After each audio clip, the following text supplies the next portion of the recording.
Do you ever feel that society is becoming angrier and ruder? That we can't seem to engage in a discussion without resorting to ad hominem attacks and canceling one another?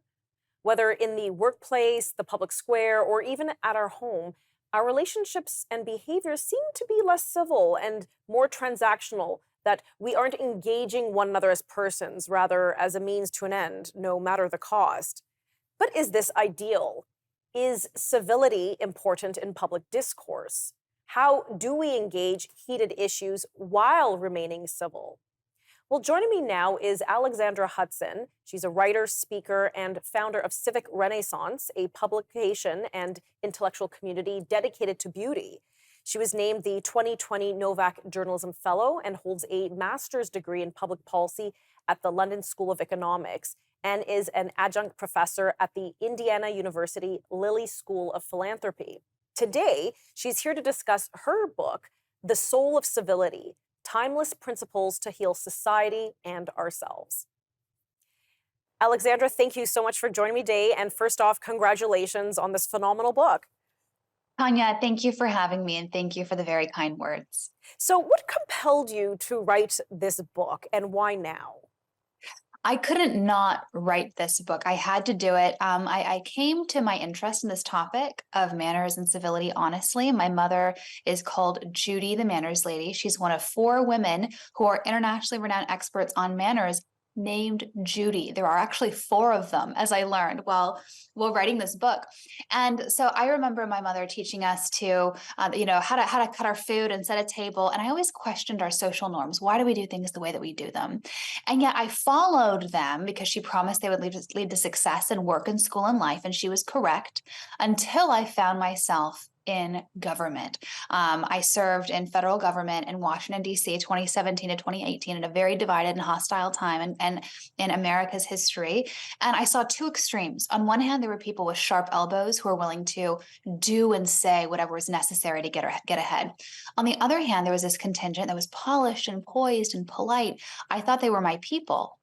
But these were the people I realized who would smile at me one moment and stab me in the back the next. This clarified for me this essential distinction between civility and politeness that I argue, I make the case for throughout the book. And I argue we need more civility, more truly respecting others, and less politeness. Yes, less just pretending to.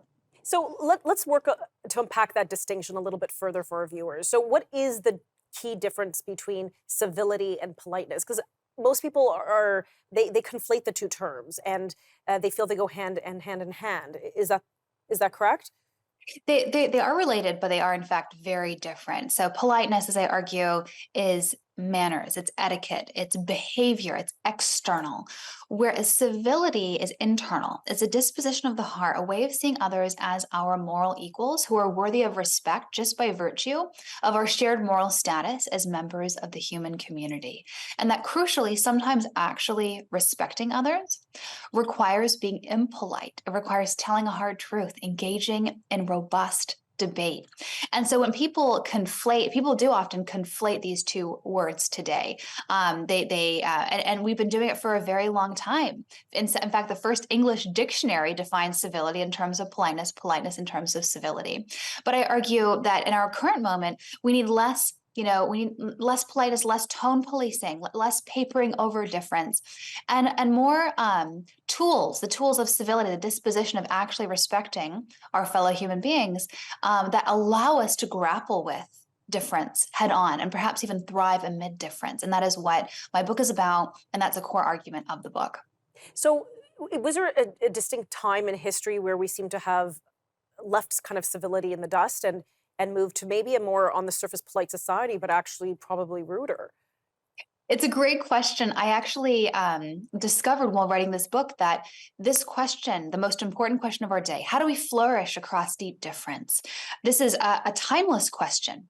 It is also the defining question of our democracy, of the classical liberal project, but this is the defining human question as well. As long as we've been around, we've been trying to do this thing called life together across difference, and we're defined by, we're deeply social as a species. We've become fully human in society and in relationship with others, and yet morally and biologically, we're defined by self-love.